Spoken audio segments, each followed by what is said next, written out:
আসসালামু আলাইকুম। আপনাদেরকে ওয়েলকাম করতেছি আমার নিউ পেজে। আশা করি সবাই ভালো আছেন। আলহামদুলিল্লাহ আমিও ভালো আছি। আজকে আবার একটি নিউ ব্লগ নিয়ে হাজির হলাম আপনাদের সাথে। আজকে আমি যে রেসিপিটা ট্রাই করব ওইটা একটা ফেসবুক আপুর কাছ থেকে আমি দেখছিলাম। আপুটা এত ইয়াম্মিভাবে খাচ্ছিল দেখে আমার ক্রেভিং হচ্ছিল এটা খাওয়ার জন্য। তো চলেন আজকে বানাই দেখি এটা খাইতে কেমন লাগে।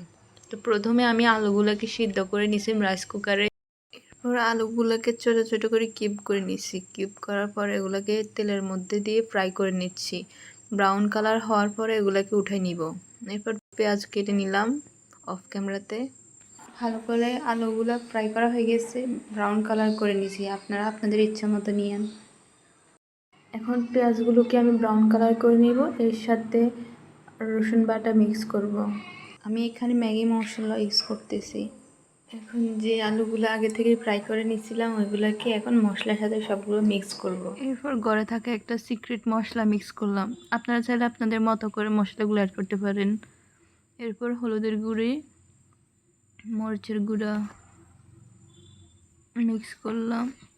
সব কিছুকে একসাথে নাড়াচাড়া করে সামান্য পরিমাণের পানি মিক্স করলাম। গেলে এগুলোকে নামাই নিব। এরপর আমি এখানে ডিম, পেঁয়াজ কুচি, টমেটো কুচি এগুলা ঘরে যা যা ছিল সবগুলাই দিলাম। আমি এখানে সস বলতে এখানে তেঁতুল চাটনি দিচ্ছি 2টা। এরপর একটা একটা করে সব পেঁয়াজ, দেন টমেটো, ডিম সবগুলো একটা একটা করে মিক্স করে নিচ্ছি। এরপর টমেটো কেচাপ দিলাম।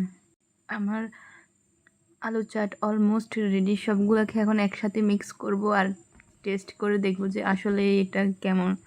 আপু যেরকম বললো ওইরকম কি না। সত্যি বলতে আমি ফার্স্ট ট্রাই করছি, এটাও খুব মজা হয়েছে। আর আপনাদেরকে আমার পুরো ভিডিওতে আমার সাথে থাকার জন্য অসংখ্য ধন্যবাদ। আজকের মতো এখানেই বিদায় নিচ্ছি। আসসালামু আলাইকুম।